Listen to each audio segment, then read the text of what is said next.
It's Monday, February 17th, 2025.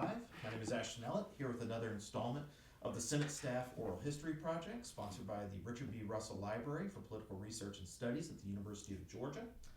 I'm here today at Delta Hall, home of the University of Georgia's Washington Semester Program, and I'm joined by my good friend Charlie Harman. An Atlanta native, he received his Bachelor of Business degree from the University of Georgia in 1971. His long career in Congress began as an intern for Senator Richard B. Russell Jr.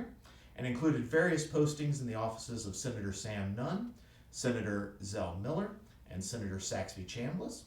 In addition to his time in Washington, Charlie served as the president of the Georgia Chamber of Commerce, vice president of Blue Cross Blue Shield of Georgia, and vice president for government affairs at Emory University. We won't hold that against him. That's right. He's currently a partner at Public Strategies 360, a full-service Georgia-based governmental affairs firm. And last but not least, and probably most importantly, he is a long-term member of the Richard B. Russell Foundation Board of Trustees and a good friend of the Russell Library.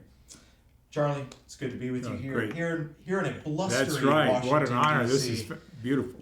It's a fantastic place. And thank you to the Washington Semester Program, Devin Gill, Federal Government Relations at University of Georgia for hosting us here. Let's start at the beginning. Very good. You're an actual, honest-to-goodness Atlanta native. Yes. My dad also, first of all, in 1927, graduate of the University of Georgia, who, legend has it, was in Sanford Stadium when it was dedicated against the other Bulldogs from New Haven, Connecticut. That's right, the Yale Bulldogs. But yes, my dad was also from Atlanta, and my mother was from Savannah, and growing up in Atlanta was a great experience in any time, but particularly it was still somewhat of a relatively smaller town than the megalopolis that it is today, and minor league baseball and lots of good. Great memories. I started at the university in the fall of fall of '67. Graduated from Dykes High School, where also Billy Payne and Senator Isaacson also graduated from, and started my first quarter at UGA was fall of '67. Graduated in '71. Great experiences. Certainly, the athletic programs, the Bulldogs under Coach Dooley, and also enjoyed studying both my banking, my business degree, but also enjoyed at the time taking courses in political science, which really kind of set me on the path that brings us here today. Professor Albert Say would have been right, there. Professor Say and others. I think I was just before Professor Bullock. Well, Professor Bullock came in 1968. Yeah, so he and I started about the same time, but I did not have the pleasure and the honor of taking his class. So tell me, when you were on campus, were you active in politics? Correct me if my assumption is wrong. You don't strike me as a Vietnam War protester, right? But that sort of ferment that was going clearly the time. But interestingly, unlike other schools further north and east, the one of the great that I remember, so this may say a lot about my politics, but I remember the demonstration on Old Campus because women wanted to do away with the curfew in their dorms. The old in loco. Yeah, and Dean Bill Tate and Louise McBee were the ultimate powers. Deans of men. That's right, Dean of women and Dean of men, and so that was what I remember. Oh, that and that women had to wear raincoats if they. I don't know if you remember that story. No, that's before my time. if you were going to wear shorts on campus or around Athens, you had to wear a raincoat. No. Women, yeah. Oh, yeah. So So a lot has changed. And so I was aware of those controversies. But I did, my fraternity, college fraternity, was Phi Gamma Delta, also known as Fiji, who others that we've just spoken of, Keith Mason and other mutual friends of ours, were members of that fraternity. And so I supported, interestingly, in what we would call a background position for a fellow named Terry Sullivan, who ran for president on a United Party ticket. It was not a Greek ticket or an independent ticket. It was this coming together, if you will, bipartisan. A fusion Right. And so he was a fraternity brother, and we helped his campaign, but was not very involved in politics in terms of young Democrats or young Republicans at the time. Earl Leonard, another great bulldog and alum of the University of Georgia, I met him and in an incidental way, and after he met with me and we talked about Georgia football. This was May of some things never change. No, May of 1970, in my spring of my junior year. He said, "What do you want to do?" I said, "Well, my girlfriend, now my wife of almost 54 years, she lives in Washington D.C. and I'm going to do anything to be up there with her this summer. I'll uncrate Coca-Cola bottles from your trucks, etc." And he said, "Well, hold on 1 minute." And no one can do him justice in terms of the way he would talk or talks. And he called up Charles Campbell and said, "I've got the young fella I want you to put on an elevator." And back then, certain elevators. You have to explain that for. That's right. Certain elevators were manually operated. You trained on an automatic elevator in what was known as the, I think it was new Senate office building, now Dirksen building. You trained on an automatic one. They flipped it off and put it on manual. But then you were promoted to a Russell elevator, where it was actually the old cage door would open and you'd let the get tourists and senators out, and the skill test was to be able to land the elevator floor level with the floor of the exiting hallway or floor. That was the test, and I passed, and then ended up there was an opening as a doorman, and for one of the galleries in the tourist galleries in the Senate. And so that was my first job, and we also came back, and you've heard others talk about this, would come back to Senator Russell's office, and there was something called a robo machine. It was an automatic signature, and you would do that during the afternoon when you weren't on an elevator. So, sitting here and listening to that story, it suggests to me that the course of a staffer from your generation, you went from, it was just a series of opening doors. Yes. Elevator doors. That's right. Gallery doors. Well said. And then the office doors. Right. That's right. For all the senators. That's right. That was a doorman. It was just you were always a doorman. Yeah, that's Still right. Are a doorman. That's right. Yeah. And but it was a fantastic summer. I must say this in case my wife watches this. We got engaged that summer, summer between our junior and senior years. But I remember, as if it were yesterday, I remember telling Senator Nunn this when he appointed me his administrative assistant, now known as chief of staff, that meeting Charlie Campbell, and I've told him this on numerous occasions, was just a turning point for me. And I told him and had told Senator Nunn that my career goal was to be an administrative assistant to a U.S. senator. And that developed inside me in July of 1970. And so it's a cute, sweet story, but it's also absolutely true.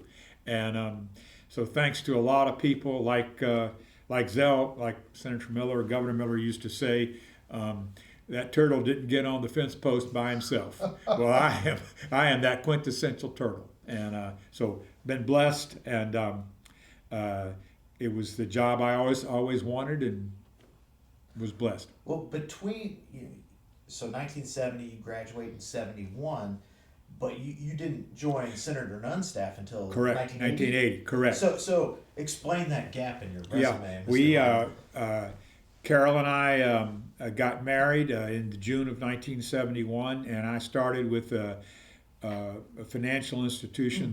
They were called Savings and Loans.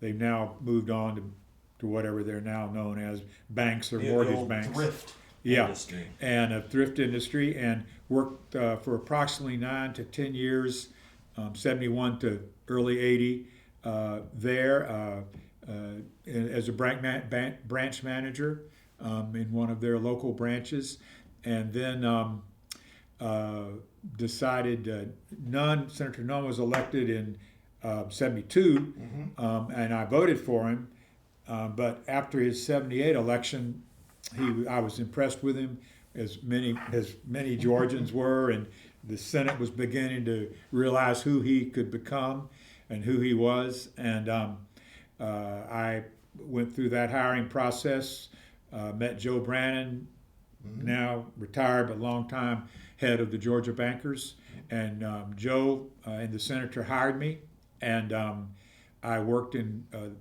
the state office beginning in February 1st of 1980 as what was known as a field representative at the time, responsible for area, basically North Georgia from Rome over to Toccoa.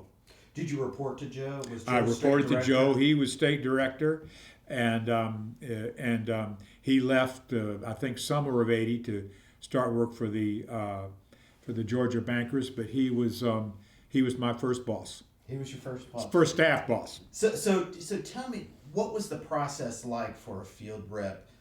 Obviously you're meeting people one-on-one because the senator can't be everywhere all at once. But what was the process like taking those notes, transmitting them to Joe or on up to Richard Ray at the time was the senator's administrative assistant, who they had careers as lawyer, Senator Nunn, and Richard, who was also from Middle Georgia, in the don't know what you call it, but in infestation business. He had a lot of pest control business. That's what I was trying to think of. And so they had gone to Washington together, along with Roland McElroy, another individual you've interviewed and we know, an author. So the process would be we had an office in the Gainesville Federal Building, which was also doubled as the federal courthouse in Gainesville, and we kept our home in Georgia in Marietta, and then I would just basically go on the road to the office, and then I would set up appointments throughout that northern swath of Georgia that we just described. And our role was to send weekly reports after we would go to various meetings, county commission meetings, city hall meetings, chamber of commerce, and then meet with individual constituents as well. Poultry, of course, carpet. Learned a lot about those two industries in Georgia, and we would then submit a report to Joe and Richard, detailing who we met, conversations. As I recall now, thinking of it, there was a paragraph on issue summary. And this coincided also, interestingly enough, with Senator Talmadge's 1980 campaign, which he ultimately lost to Senator Mattingly. So there were some evenings or weekends where I would go attend a rally for Senator Talmadge or what have you, because none was clearly endorsed and supporting him. They were colleagues and friends. And Charles Campbell. And Charles Campbell was very involved he was running Senator Talmadge's campaign. So So I got a little touch of the politics on the weekends or evenings, in addition to my federal responsibilities. But yes, this weekly report will go up, and ultimately Richard would forward mine and my 4 colleagues from around the state who were also field reps, 4 or 5 others, would then filter those with highlights and,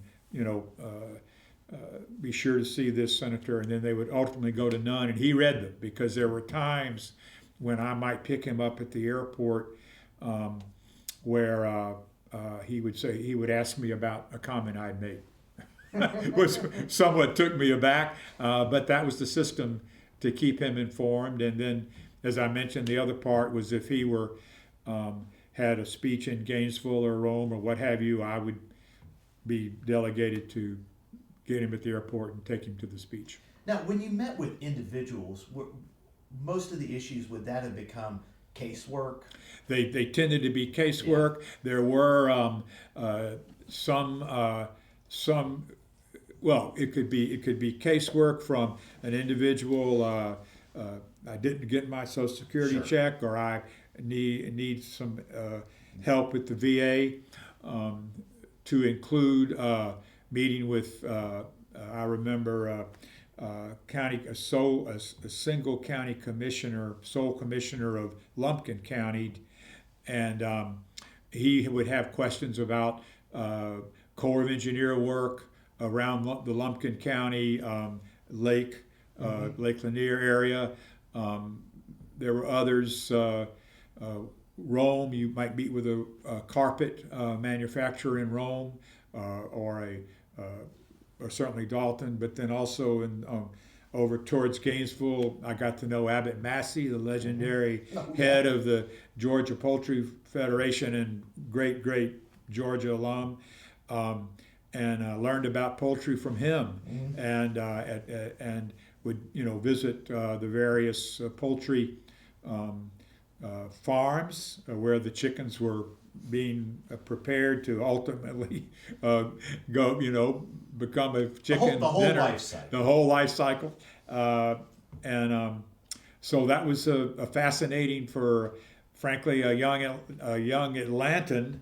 Who hadn't spent a lot of time outside of Atlanta.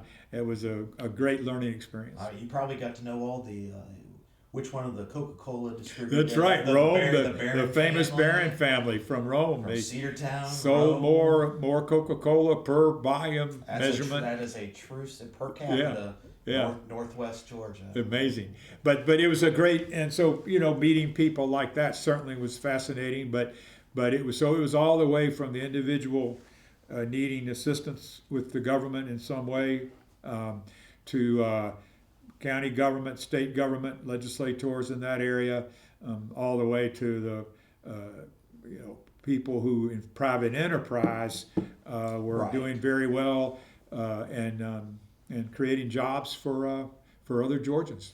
So you got to know Senator Nunn very well in different capacities, everything from being his driver back in the early 80s up to his chief of staff in Washington.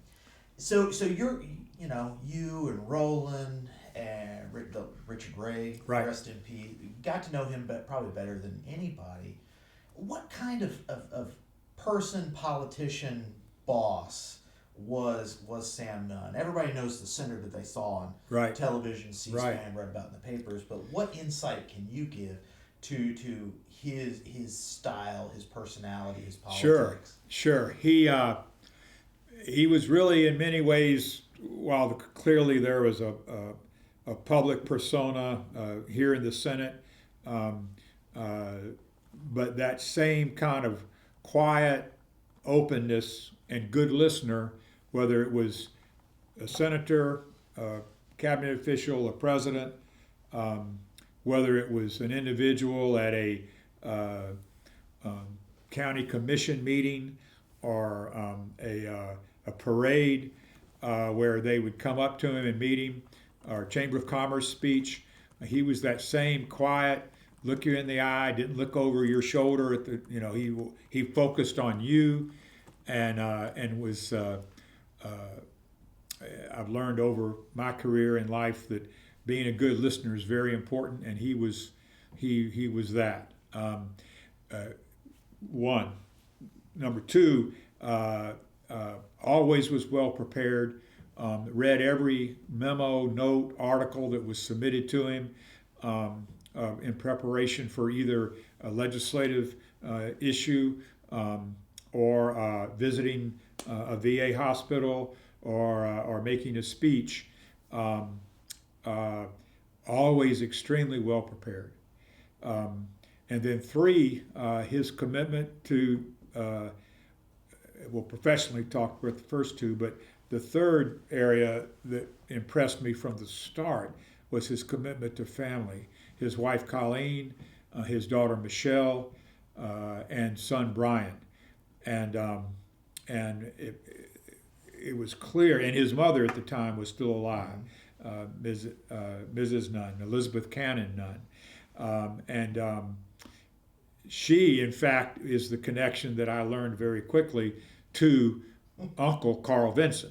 He was actually, I think, I don't know how to say it on the nephew end, but Uncle Carl was actually from Milledgeville, served in the House for many years, and a father of the two ocean Navy. So I learned a little bit about this fella who was in the House from Milledgeville, Georgia. Learned a lot about him, and he and Senator Nunn, his nephew, were very close. In fact, the senator met Colleen when he was on a congressional trip to Europe with Chairman Vinson, and met. They were both young at the time, in their mid-30s. She was working for the CIA in Paris. And that's all I've ever known. I haven't asked, oh, what was she doing, sir? I just went, oh, okay, got it. She was a cultural attaché. Yeah, she was a cultural attaché at the embassy in Paris, I guess. And that's where they met. And subsequently married and have continued, had a long, wonderful life together.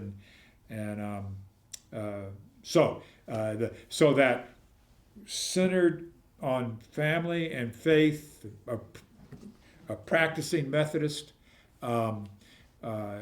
just this humble public servant. What sort of expectations did he have for his staff? He had a very high level of expectation. He would say to me on several occasions, I'm not going to ever ask you to do something I haven't done or would not do. That was kind of a Sam Nunn rule, if you will.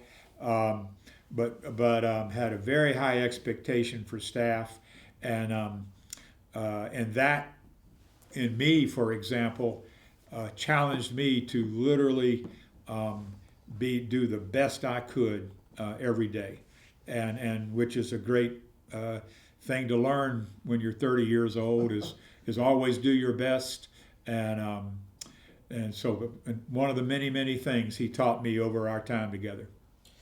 Did the senator have any close friends in the with Senator Talmadge? We know he was very close with Yes. Russell Long, for Yes. example.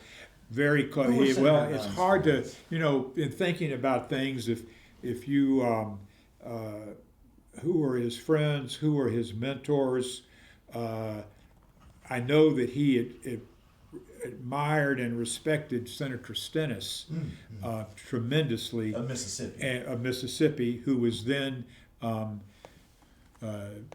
this is the mid-70s, I think I know he was at one point chairman of the Armed Services Committee.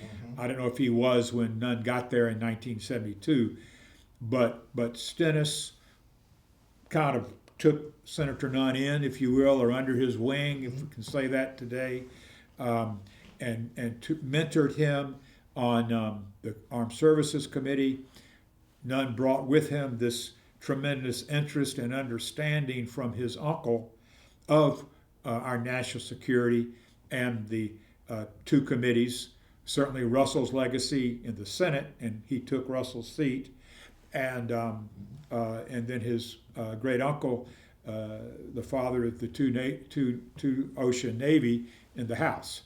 And so Stennis recognized this unusually bright, and I'd like to say and believe wise young person of 34, 36, 37 years of age, and gave him certain committees, subcommittee posts on armed services that helped Nunn take those steps toward the career he ultimately had. So Stennis was a mentor.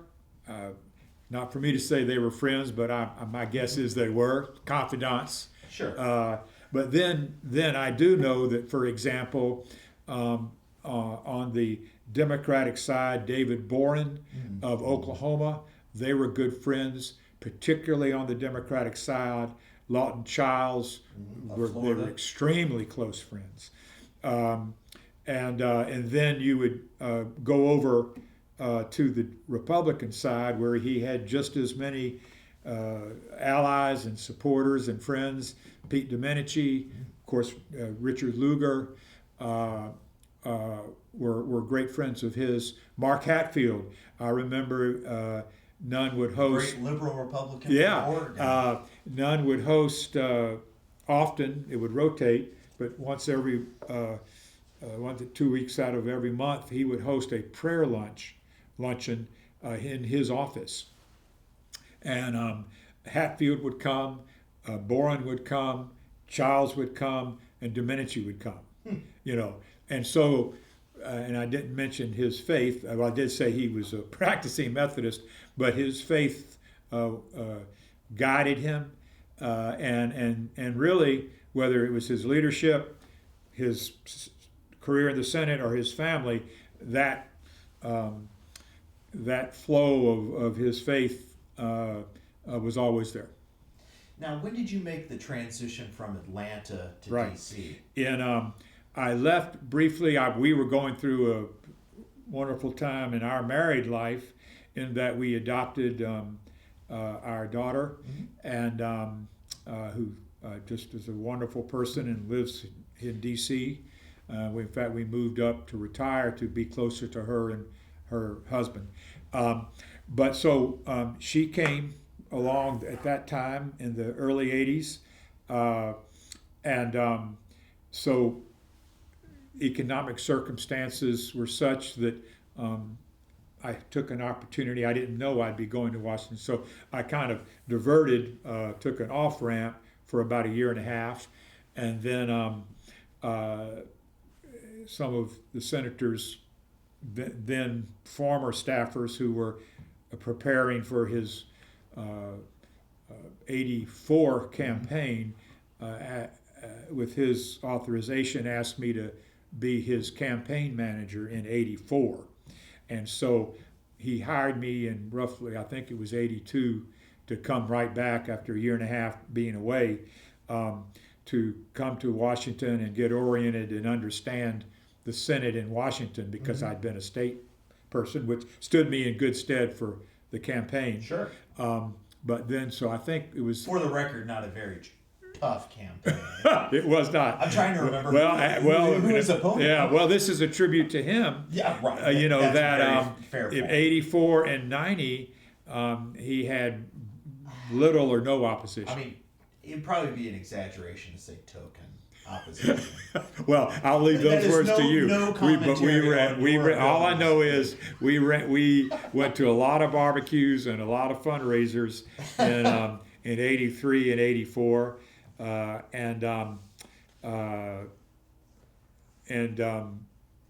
yeah, we successfully reelected. Let the record show that Charlie Harman is undefeated in campaigns. Well, that's for you to say. But it was so I came back. Long story short, came back to work with him in 82. Left maybe middle of 81. Came back middle of 82. Went to Washington for kind of an orientation year, then in 85, after the 84 campaign, came back to Washington on a permanent basis. Okay. January of '85. And Roland would have been. And Roland, chief. by then, Roland was administrative assistant. Richard had gone on. I don't know if he had run for Congress and was elected by then. Maybe it was '84. He would. It would have been that middle Georgia district. Yeah, and so Richard was elected to Congress from the third district. Third. That's right. Took Jack Brinkley's place, and so he was over in the House. Roland was administrative assistant, and they asked me to come back, and so I was there, and then left again due to an opportunity in Washington, a brief job as a non-lawyer lobbyist with a firm, and then circumstances gelled again, and he asked me to come back in November of '87 to be his then administrative assistant. What was your role on staff that second time you came back in '85? I was my title was executive assistant, and I was kind of the as Roland called it, a project manager to follow up on cases where municipalities were involved, or large issues with what have you, the Corps, Lake Lanier, those larger case work versus the more individual case work, which was principally handled in our Georgia offices. Okay. So I did that, and spent a lot of time meeting with constituents, along with other staff members, whether it was our mutual friend Randy Knuckles or others. So that was my job from '85. Again, a brief departure in '87 to work for this law firm, and then in November of '87 he asked me to come back as his AA, or administrative assistant. So describe for me the role and the duties of the AA, the chief of staff, and what you had learned from Charles Campbell, Sure.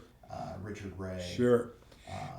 Roland You know what? Interestingly, Two-parter. Some basic life learning skills. Get to work early if need be, and work late if need be. I learned that from all of them. I learned particularly from Charles and Roland, and Senator Nunn overall, to be able to write quickly and with quality, and that what I wrote was responsive to who the reader was. So those were things I took. Now published author Roland McElroy, and certainly Charles, now retired, but a great lawyer, and communicating and writing is critical. So I learned that. So working hard, showing up, and learning to write well were just essential skills that you had to have in the senator's office. And then to literally, this sound maybe, but it's the truth, is we're going to do what's right. We're going to be ethical, and that's the way we conducted business and conducted our lives. I'll never forget, we were on our way driving one day to a Boy Scout dinner, and he was thinking about his remarks, and all of a sudden I heard from over there in the shotgun seat the Boy Scout oath. And he had been an Eagle Scout and all of that, and but there, just came out. I mean, he still knew it after 20 years of being away from his Eagle Scout. He still believed and was able to recite the Boy Scout pledge and oath. And sounds quaint today in this world, but character counts. So, as chief of staff, it's been described as you're the one who's responsible for keeping the trains running on time. Right. How does the work of a chief of staff differ from, say, legislative director or Right. chief counsel in, Um, in the office. And I think it's evolved. I think today, Oh, sure, I'm sure. if you were to talk to a chief of staff to our two Georgia senators today, their job description would have changed in many ways. But back in that time, he had a incredibly knowledgeable and expert staff on all of his committees, Armed Services, the Permanent Subcommittee on Investigations, and he was also chair one time all of the Small Business Committee. So he had this excellent staff. So my job, in addition to really, it wasn't so much keeping the trains on time, but it was getting the mail out. that was the thing that I tended to focus on, because we wanted to be, again, we wanted a well-written response that was in itself responsive to the writer, to the constituent, so spent a lot of time working with the staff, having a system where we could track important letters, where we could track letters that were dealing with important issues, and we worked on a turnaround. We got the turnaround down to which at the time seemed pretty impressive, because they were all hard. There wasn't any email here. This is all hard letters that came in. But if it came in on the 1st, it needed to go out on the 8th, a 7-day turnaround. Something that the senator learned from his colleague, Senator Talmadge. That's right. Very focused on that. And so that was the deal. And so I put a lot of emphasis on that, and the staff. We had a great personal staff as well as committee, and they were in line with not only speaking of the difference in jobs. So my job was basically administrative, general manager, if you will. Certainly the recruiting, hiring, and managing of the staff was my responsibility. Making sure our mail or office communications were at the top, and then managing the office. And we had our mutual friend Randy Knuckles, legislative director. We had a then called press secretary, now director of communication, and then we had a administrative staff, including a wonderful person, Rose Johnson, who was the senator's personal assistant, executive assistant. We had a scheduler. I'm going to mention her name. She was from Perry, Myra Crace. She and Senator went to school together in Perry. She was our scheduler. And then we also had in Atlanta and Georgia, the chief of staff, if you will, was also responsible for the operations of the state, which included the constituent services, the veterans, the Social Security, so forth, visas, passports, and other, and also the field reps. And I was well familiar with their role. Oh, sure. So that was it. It was administrative. Hence the name administrative assistant. And I was fortunate. I didn't well. There was no reason at all to worry about the committees, because they were handled and managed and led by these very, very skilled and extraordinary leaders who reported to the senator. And then I was blessed to have a great team on the personal staff, and I think we did a lot. So a point of clarification on administrative hiring, firing, etc. Committee staff is hired by the staff director of Correct. the committee, so that really wouldn't involve I was not. staff. We didn't. He didn't. He was a great as guy. much as you know and admire. Yeah, Arnold and Panaro Eleanor is Hill one of the and greats, others. and Eleanor Hill, whom you've interviewed. Yeah. But they ran their committees, and I was fortunate to report directly to the senator and manage the personal staff of Washington and Georgia. How much interaction or collaboration did you have with Senator Mattingly's staff? It was good. They were colleagues. The senator was, he obviously Mattingly replaced Talmadge, and the senator had campaigned and endorsed Senator Talmadge, but they came together, worked together, and then through that I met some of his staff, Mattingly's staff, particularly a woman who I think you are working on trying to connect with, Woody Woodward, and she had many of the same functions that I had with Nunn, and so we would keep in touch and work closely. So early on in your time as chief of staff, so you come on board in '87. Senator Nunn is contemplating a run for president. Right. What was your knowledge of that process or your thinking with that those top staffers? Mostly it was logistics in terms of working with him and Myra on potential travel. Okay. And making sure that we kept our focus on Georgia, but in the meanwhile, contemplating. I would not say we did any exploration. There was no formal exploration committee, but there was just I'm going to think about it, and he did. I mean, media reports, history reflects that he did think about it, and this was '88, and then of course there was the second contemplation in '92. But he had some experts and former staffers who had national exposure.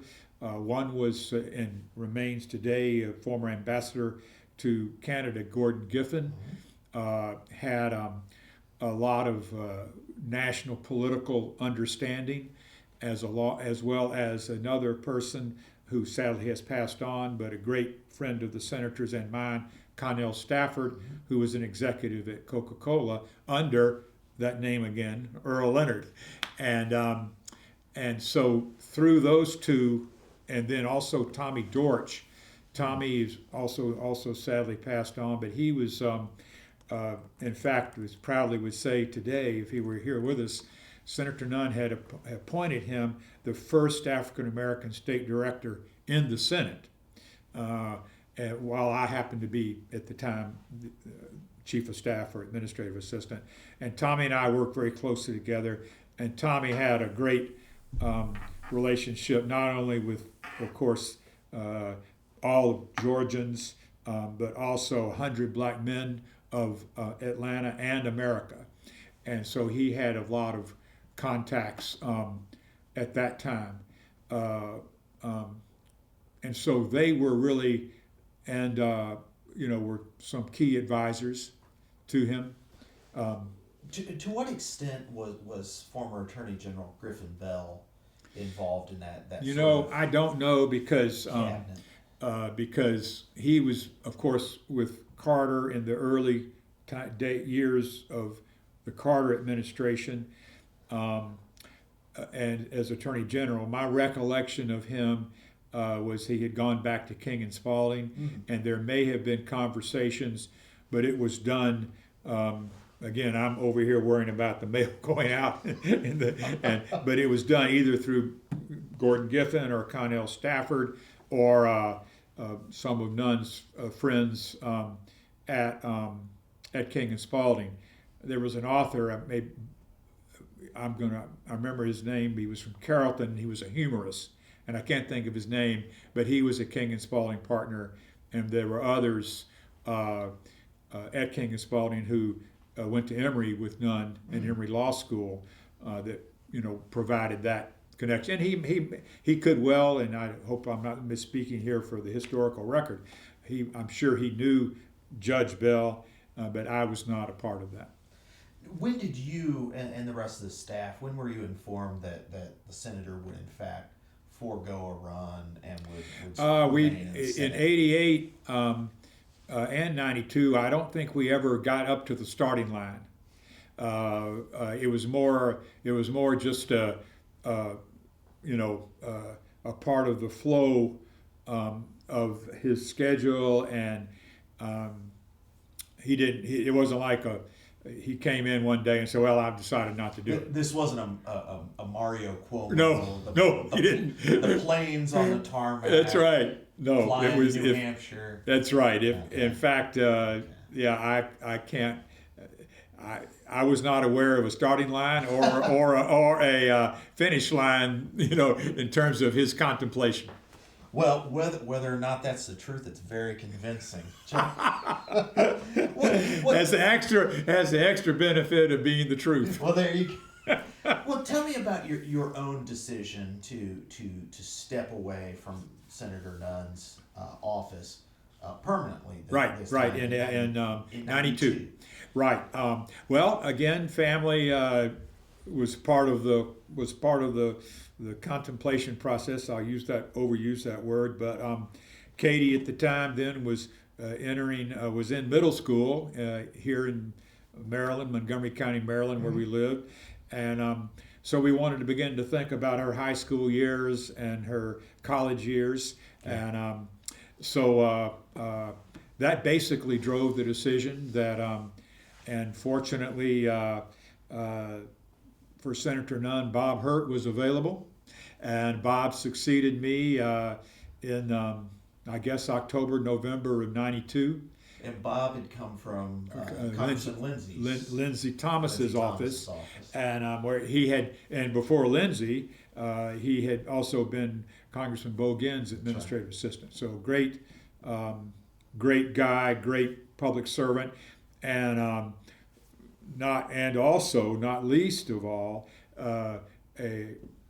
he had been a journalist for the AJC, but he could what? He could write lucidly, quickly, and be responsive to the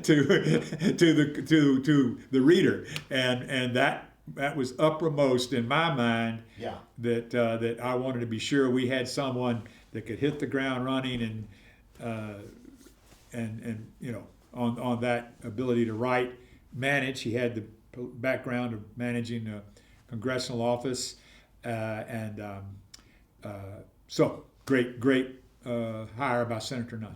So, 96 rolls around, and the senator would have been up for re-election. Right. Were you surprised that Senator Nunn chose to retire from the Senate for the Senate, a relatively young age? I don't even think he was 60. Yeah. I think he was 60.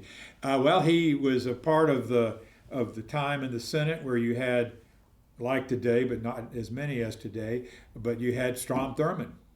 Mm-hmm. And you had other senior senators, both in terms of their time in the Senate, but also their chronological age. Mm-hmm.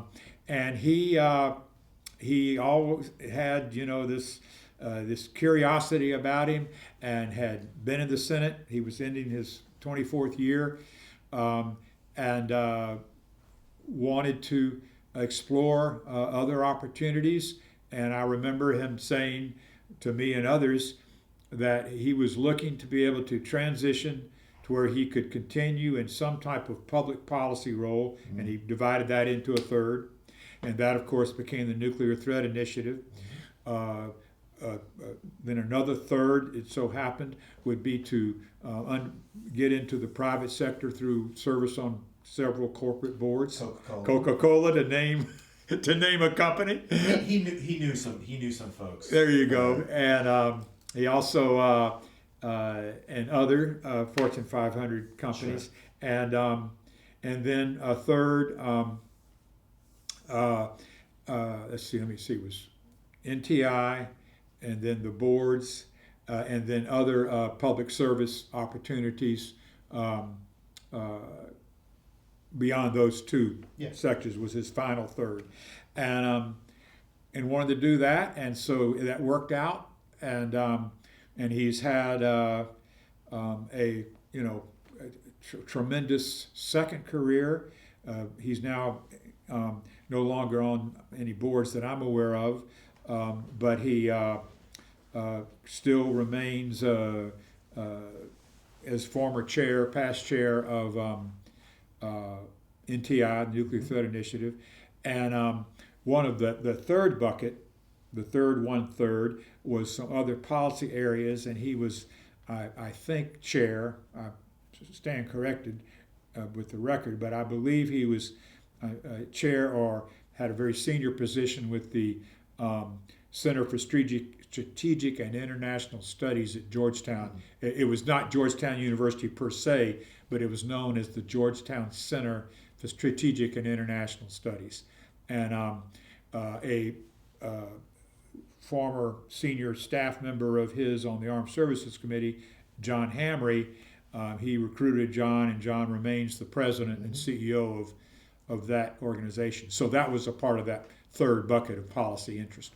So I think it's fair to say, and you can correct me if I'm wrong, if we think of Jimmy Carter as having a model post-presidency, in many ways, Sam Nunn had a model post-Senate career. For him it was, and I have, when asked by my fellow chiefs over the years when I was back with Saxby, what would you tell your guy? And I said, well, it doesn't always fit, but try to have divided into thirds. Don't know where I got that, but divided into thirds. Well, tell me, how did your experience working with Senator Nunn prepare you for your roles with the chamber and with Blue Cross Blue Shield? Before we get on to Senator just Miller again, I happen to have grown up in a Presbyterian church, so the value of work was valued Presbyterian then. USA? U.S. back in the day. Yeah. Presbyterian USA, now USA. U.S., but now USA. But the hard work, integrity, and being able to write well, and I've come a long way in that regard, unlike Bob Hurt. But those three factors, and interest in politics, obviously, and public service, but those factors led me to the chamber, where I could extend my service to our state, and had a great 4 years there. The Olympics came and went. I was mostly a witness. By the time I took the job, you let Billy Payne handle it. You're right. Well, that's right. Fraternity brother. That's right. And with just a note on the record, and Billy and I went to high school together. No, that's right. But he was in a great fraternity, Phi Delta Theta. But the point is that yes, Billy, we did. In fact, he came and spoke to one of our annual chamber banquets. Sure. During that '96 time frame. Well, a lot of the businesses you were representing. Oh yeah, Georgia chamber, Power, Coca-Cola. Yes, it was. So that was a great experience. The corporate Olympics. And Georgia Pacific, all of them were great supporters. One of the few not to lose money because of. There you go. But that was the time. But also, as we've spoken before, it was the beginning of that transition from a democratically political state, as you and I discussed in my initial interview, to now clearly, notwithstanding the blip in 2020, clearly back to its red origins. So that was an interesting time.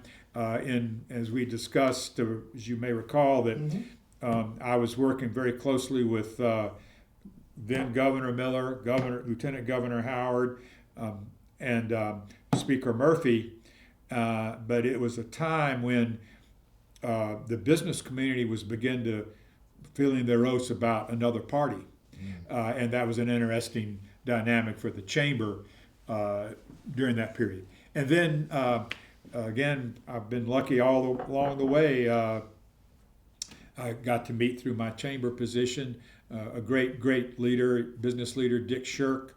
He was CEO of Blue Cross Blue Shield, and he was taking them from a not-for-profit traditional Blue Cross to a for-profit company, which was again part of the mid-90 transition. And he asked me to come head up his government affairs office in July, just after the Olympics in '96.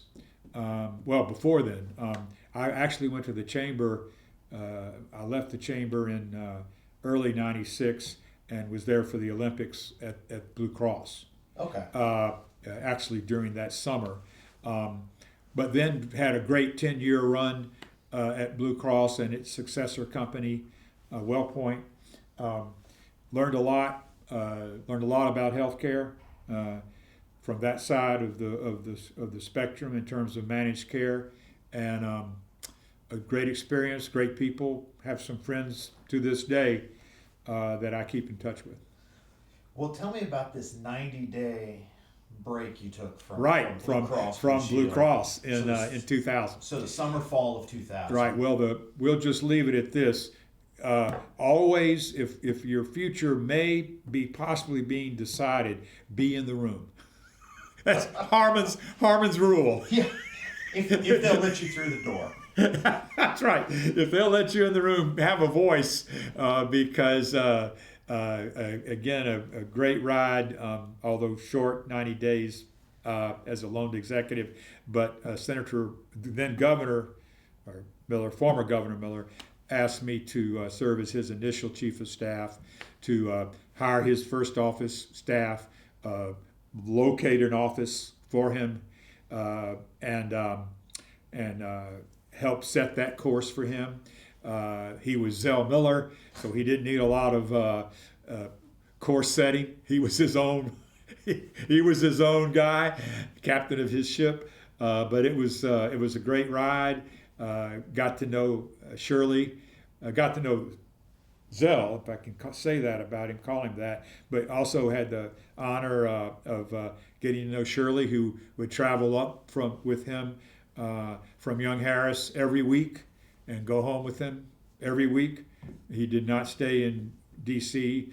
He, like Senator with his children, Senator Nunn, actually, although he went back to Georgia almost every other weekend for sure, sometimes every weekend in a given month, he decided for his kids' schooling that they would move to D.C. Much more common during that generation. And, oh yeah, typical of that generation of senators.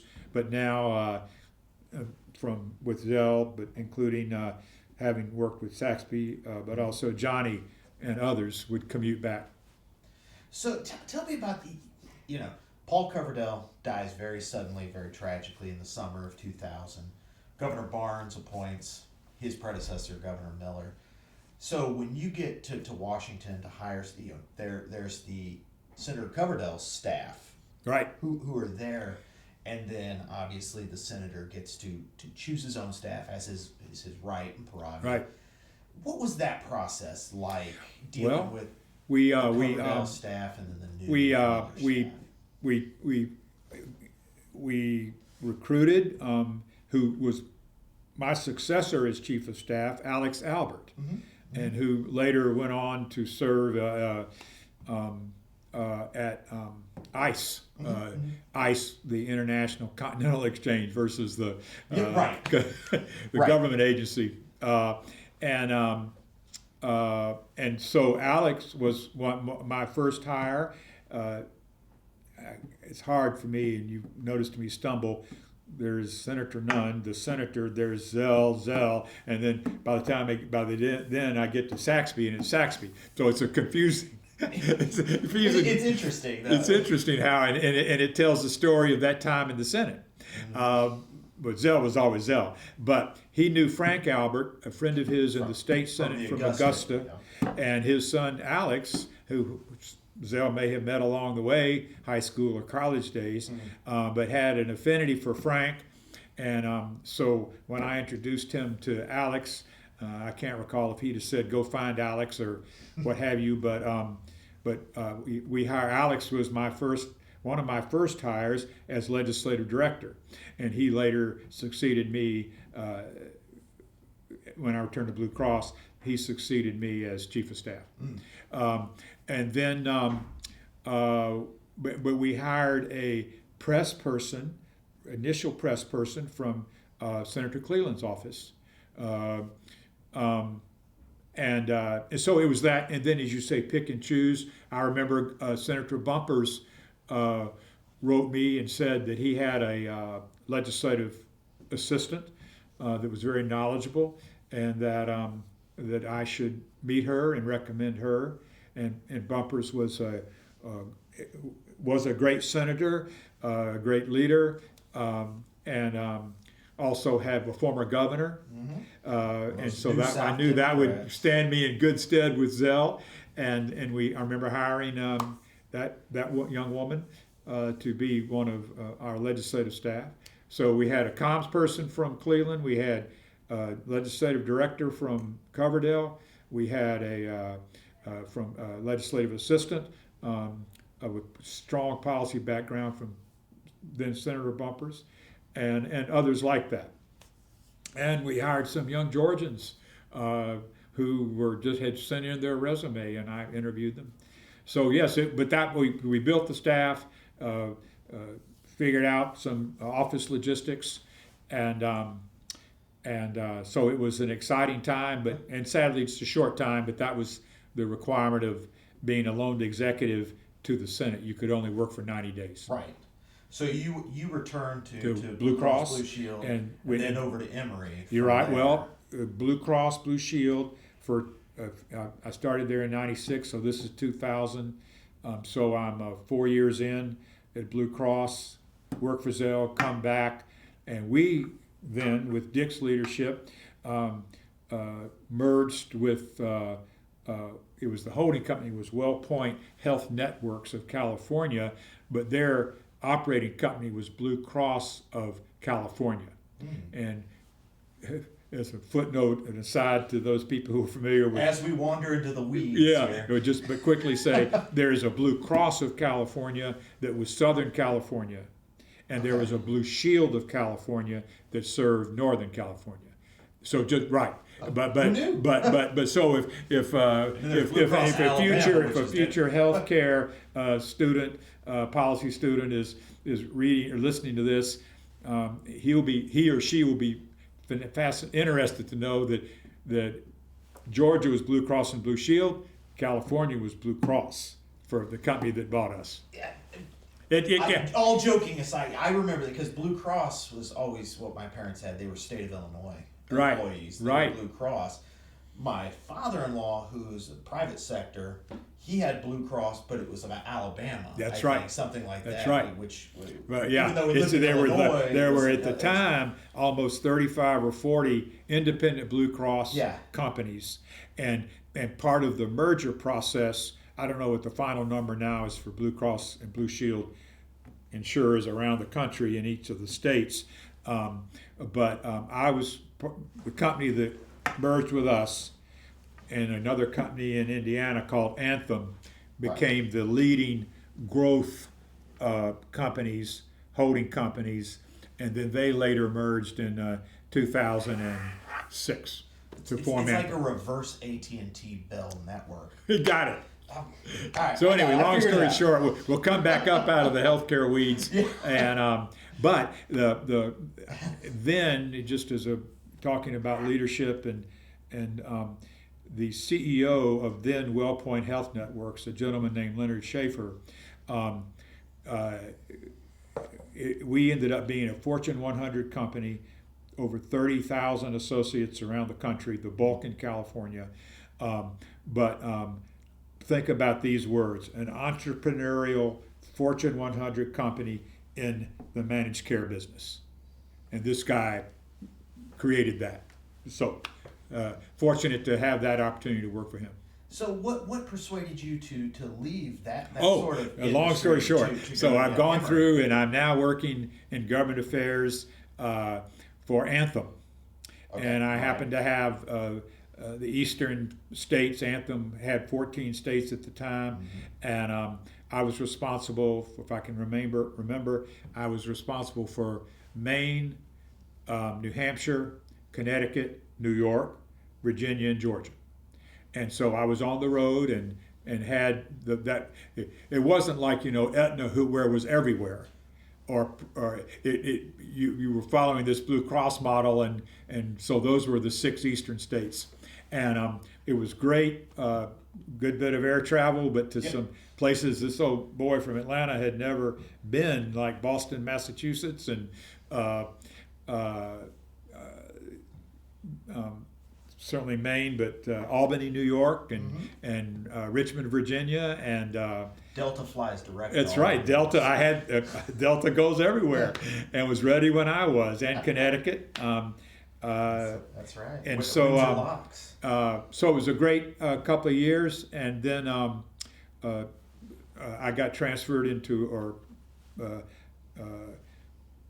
placed in another role of working in public affairs, and said, gee, and I told a friend of mine in Atlanta, I'll go very quickly, but I told a friend of mine in Atlanta, Renee Blumenthal, and who now is with the Blank Foundation, not Blank, yes, Blank, no, Bernie Marcus. The Marcus Foundation. Yeah. Home Depot. That's right. And she, again, opened a door. That was a great connection, to say that, and description. And I'm going along one December day in 2006, and Senator Chambliss Saxby called me up and said, I've got an opening. Would you be interested? And well, the rest is history. Things happened very fast, and he called me back on Christmas Eve of December of 06 and said, I'd like for you to come to work. And I started mid-January of 07, and then had that great opportunity, again blessed for 6 years to be his chief of staff. Was Saxby aware that you were a Democrat? Well, but I was a non-Democrat. We'll just leave it at that. We'll let the students and other researchers try to figure that one out. Well, tell me, how had the Senate, this wasn't that long of a time, 15 years. Yeah. How had the Senate changed in the way it operated? When you had left, email really wasn't a thing. No, it wasn't. It was discovered. Al Gore discovered it. That's right. It's a series of but it was an intranet. Okay. But that was only near the end. That was only early '90s. And nothing like what it is today. The 2000s. Yeah. So tell me, administratively, you're the mail guy. Yeah. How does that change your role as chief of staff 15 years on from Senator Nunn's office? There was the mailroom, those personnel in the mailroom who opened the mail and answered a lot of the mail with something. Basically, you could say, "I'm writing on Social Security. Please protect it." They received, I'll just say, the typical response letter, hard copy letter from Senator Nunn's office, which had been, that's the way it was, at least going back to Russell, and I'm sure before. By the time and true for Zell, and by the time in 07, when I got to Saxby's office, we had these young staffers. They worked in the mailroom, and yes, they opened the mail, and yes, staff would go and get what hard mail there was. But these young staffers, they opened the mail, make sure the mail got to the right legislative person, but for those letters where we had a relevant, typical response, they would then answer the email, and so again, it came in, and let's say the turnaround time was X, and with email we could really shorten it. I said, well, let's do this. This was something that everyone kind of had a lot of pride in with Senator Nunn. Let's make this very effective and efficient. Make it a quality response, responsive and timely, QRT. I'll tell you more about that in a minute. But and so we then focused on those three principles to really get the correct effective turnaround for the mail, then electronic mail. So the job, the chief of staff job, it did expand. I'll tell you in some ways how it did, more on the policy side. Yeah. Whereas when I was with Nunn, I was worried about the trains running on time. Change that to mail going out on time. Really, it was administrative. By the time that I started in Saxby's office, mail was important, returning phone calls was important. The phone had become a very big communications tool for constituents. And you managed the sections, you managed the admin section, you managed, which included scheduling, which is the first job in most any Senate office. You managed the communications effort, and you managed the legislative effort. And so I kind of hit the ground running, and had a great team that was already there with Saxby. One of the things that changed, so far we're doing the same job that Nunn had and that Zell, we initiated with Zell. But in Saxby's office, for whatever reason, it had become a chief of staff role. It had become all of that administrative requirement, but also for some way it evolved into more of a policy role. Like you consulted more with the legislative director. He was not chairman of Armed Services, so his staffer actually reported both to the committee and certainly to Saxby, Right. but he reported to me. So there's a change in terms of my being more involved in the committee. Now, he was at the time chair of agriculture, and he had, again, an excellent professional staff where he could hire them and lead them. And Martha Scott Poindexter, whom we've talked about, Right. a long-time ag policy expert, she ran that committee, so I didn't really fool with or think about, much less worry, never worried. But so the role had changed. So on Armed Services, I had this staffer who, while I didn't get into the nuts and bolts, but he kept me informed. Whereas on the other, I was not. Sorry, go ahead. I was going to say, to what extent would you have liaised with the staffers from Permanent Select Committee on Intelligence? None at all. Because that would have required It required security clearance. Clearance. So again, that's for different reasons. With Martha Scott, because of her own dynamic leadership and expertise, Right. But with the Special Select Committee on Intelligence, SSCI, Committee on Intelligence, there were legal policy reasons why I was not involved. I never had a clearance, didn't want a clearance, didn't need it, and he when he was first started, he was able to have his own person on the committee, who I was aware of, and I met her, and we had coffee together, but we never talked policy.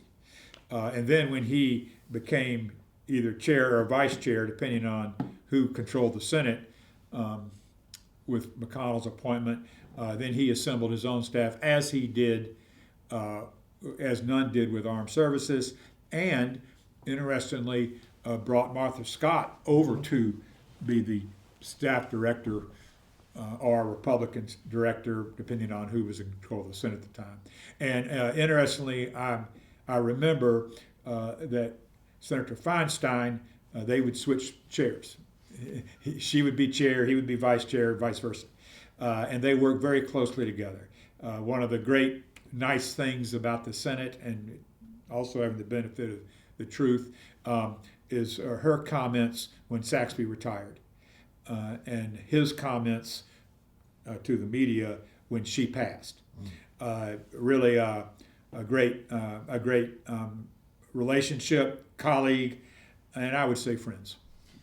How would you describe, or how would you compare and contrast Senator Nunn with Senator Chambliss, since you know them? Right. Excuse me, I shouldn't say knew. Right. You know them both very well. You've described for us your personal insights to Senator Nunn. How would you describe Senator Chambliss, his style, his politics, and how did they differ from? A great anecdote. Literally first day, and it was Senator this and Senator that, and yes, sir, Senator, and we were standing in front of the admin office, which is no problem. This is where it was, an executive assistant and scheduler and deputy scheduler, and he said, "We're not going to get very far if you keep calling me Senator. My name is Saxby," and yes, sir, Senator. Yeah. But because that had been ingrained in me, and as Sure. your students and researchers will have now observed, I haven't mentioned Senator Nunn's first name. But so number one, there was that informality. Number two, while Colleen and Senator Nunn remain and are and were very close, she didn't come by that much. I mean, she would come by, but Julianne, this delightful woman, his now of course certainly wife of many years, she would come by, and she was just such a breath of fresh air, and you wanted to welcome her and talk with her if she had time. So it was really we were a family with Nunn, certainly, but we were a family of and she made it so. And so that was the second aspect. And then thirdly, this bright guy, very South Georgia drawl, but he had and I think you have to be pretty smart for this, but I don't know, because I'm A, not smart, and B, don't have but what is the ability when you read something, you know it? It's a photographic memory. Yeah. Senator Saxby had and has didactic memory. Eidetic memory. That's and photograph. But I would the term photographic, and so he was able to. Senator Nunn would read total memo, read it a second time, make notes, and it would be in his head. With Saxby, he read it and he had it, and which was fascinating. And then also, like Nunn, similar to Nunn, his interests were the same as the senators. Armed services. While Nunn was never on ag, Saxby kind of took that Talmadge DNA, if you will, with ag, and was the chairman, an early chair in his term. After not very many years at all in the Senate, became chair of the Agricultural Committee, huge for Georgia and for the nation's agricultural interest. And then Nunn never, I think he was finally on Intel, but also Saxby had a real interest in Intel. So Saxby combined the national security aspect of Senator Nunn with Talmadge's depth of knowledge and experience on agriculture. So really a great, perfect match for Georgia's interest and the nation's interest at the time. And then again, like Senator Nunn, very close to his junior colleague, Johnny Isaacson. They went to school together in Athens. They were not classmates, but the same year in terms of, they may not have gone to the same, some of the same classes, but knew each other socially, double dated. Johnny's wife and Julianne, Diane, Johnny's wife, were friends. I think they were sorority sisters. So that dynamic was there very much in the office. They issued joint press releases. You and I can think through and name some states with some senators from those states, and issuing a joint press release doesn't leap to mind. No, as working together. And it doesn't have to be. Could be the same party. It could be the same party. But so that was a special time. Our staffs were very close, Johnny's and Saxby's, And so a lot of mutual interest and mutual skills, and then some differing skills as he explored certain policies. For example, he and Mark Warner, continuing the bipartisan tradition of Senator Nunn and name a Republican, Lugar, Domenici, he and Mark Warner assembled a gang of 6 at the time, and the R's were Tom Coburn and Mike, finance chair now, from Wyoming. From Wyoming. No, it wouldn't be Wyoming. It couldn't be Wyoming. That's Barassa. Barassa and the other guy. He's chairman of finance now. Was it Anyway, Crapo? we can look it up when we have a minute. But I'll go ahead and just. But so that gang of 6, those Republicans. It's Crapo. Yeah. Yeah, Mike Crapo, Tom Coburn, Saxby, Durbin, Kent Conrad, North Dakota, and Warner. So those 6 came together, and our staffs, and met twice a week. The members met twice a week, and staff would meet on those days, and then in and around that, worked on a serious effort as a follow-on to the Bowles-Simpson Commission, or Simpson-Bowles. They worked and for about a year and a half and came very close to having something that Obama and Boehner were working on.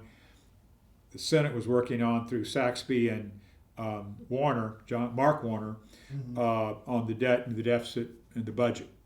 And the end game was something, a compromise, which happens, but that was the first sequestration notion. Oh, yes. The appropriators took it over and said, if we don't hit this target, then we're going to have automatic cuts. And we had those for a few years. The fiscal cliff, too. Yeah, and then that went away. But that was fascinating. It was bipartisan, and that goes directly back to Senator Nunn. Going back to Crapo, it was either Crapo or Mike Enzi from Wyoming. They were the two. Yeah. And Saxby was very close to Tom Coburn, very close personal friends, and I'll go there to Saxby's friends as I shared with Senator Nunn's friends. And Coburn said, let's get Mike Crapo. So those were the 3, and then Mark Warner, Durbin from Illinois, of course, and Kent Conrad, and those were the 6. Taking for a moment, talking about friendships and colleagues in the Senate, like Senator Nunn, and certainly Mark Warner, they were best of friends and remain best of friends. But Saxby and Johnny reached out and had a circle of happened to be Republican senators who would basically gather each night for dinner because, again, they're commuting, a change generationally. And Coburn would often join them. Richard Burr was a very close friend of Saxby's. And interestingly enough, over the years with Saxby's service in the House, he would often they would have dinner and John Boehner would be there. So a fascinating set of friends that Saxby relied upon both for support and counsel.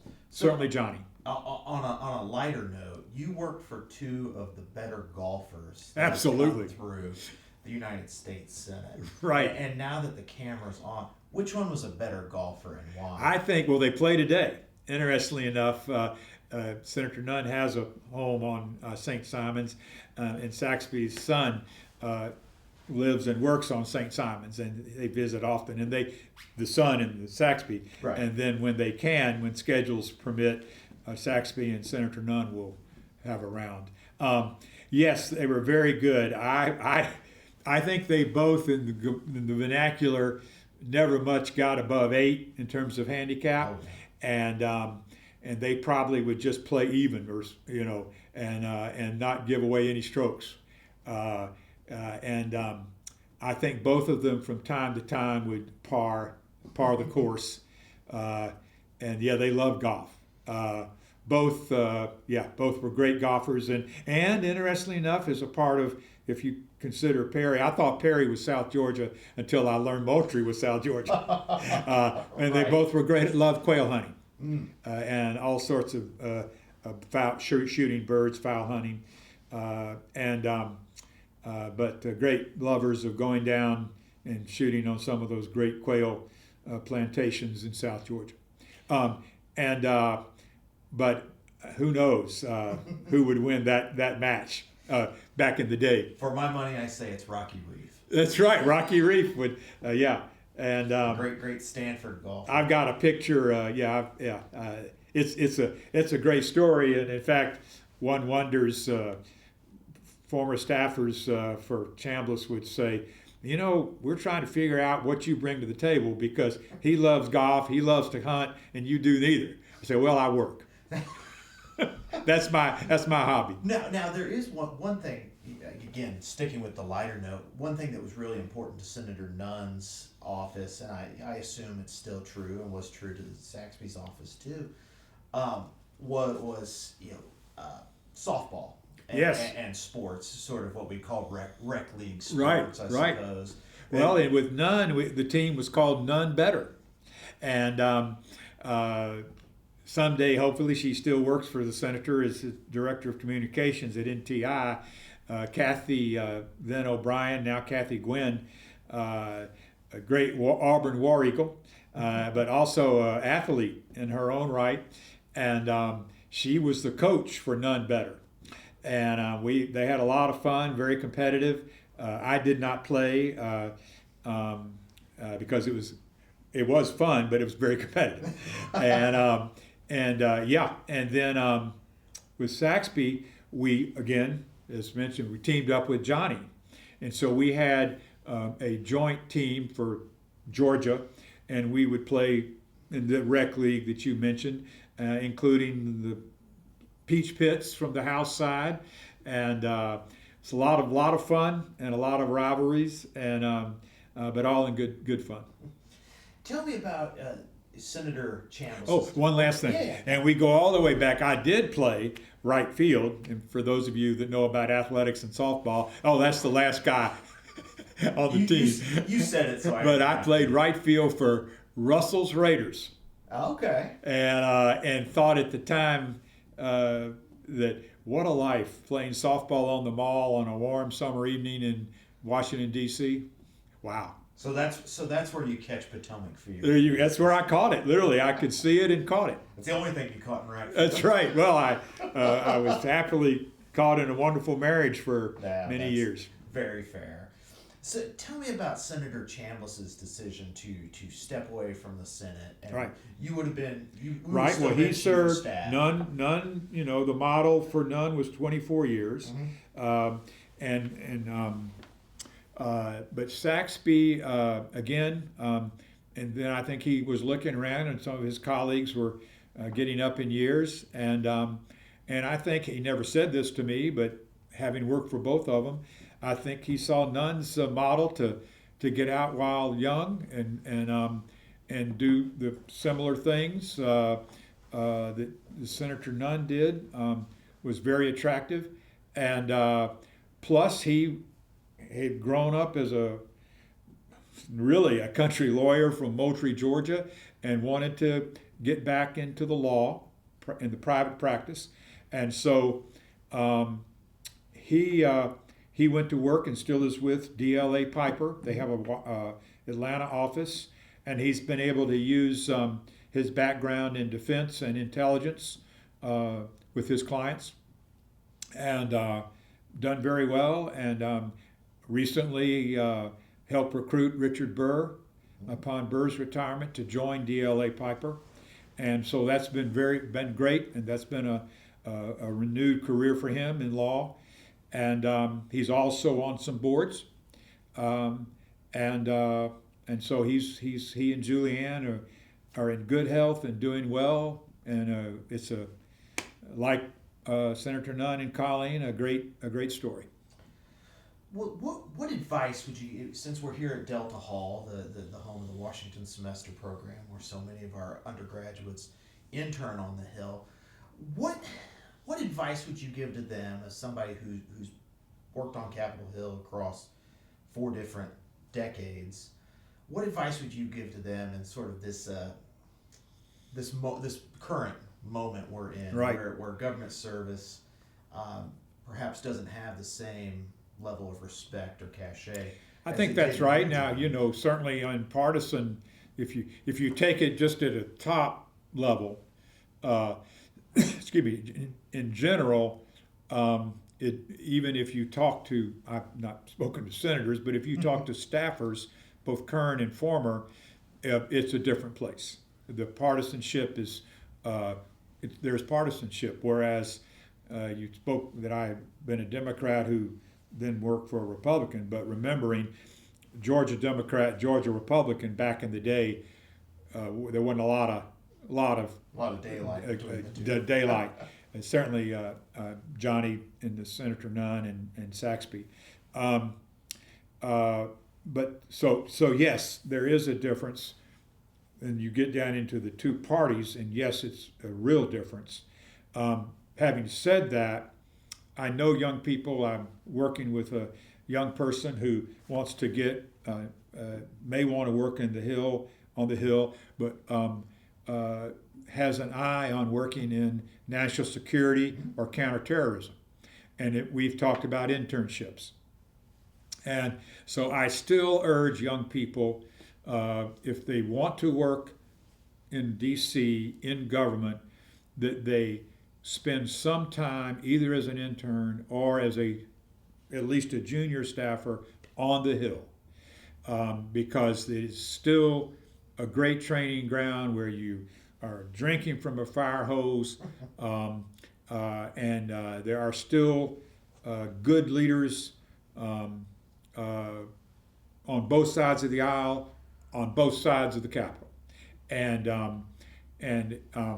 young people can still make a difference, a very early difference, like Charles Campbell, 27, 28 years old, chief of staff to Richard Russell. So I still urge them to do it. How do you do it?